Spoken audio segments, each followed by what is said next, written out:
Here's the news of the day. Joby Aviation showcased its eVTOL aircraft in Japan with Toyota, marking its first overseas demo flight amid Toyota's increased investment and commitment to clean air mobility. Eve Air Mobility and Revo completed an urban air traffic simulation in São Paulo using vector software, setting the stage for safe and efficient eVTOL operations in Brazil's busiest airspace.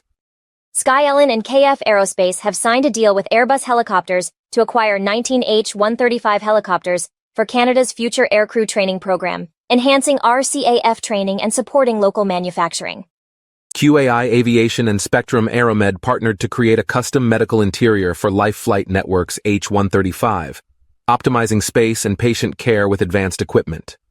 Smith Myers received the King's Award for Enterprise Innovation 2024 for its Artemis SAR technology, with co-founder Peter Myers honored by King Charles at Windsor Castle.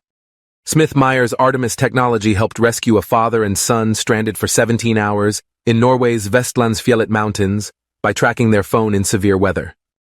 FlySight is showcasing its open-site automatic target recognition and mission console enhancements at European Rotors 2024, highlighting AI-driven target tracking and mission management advancements.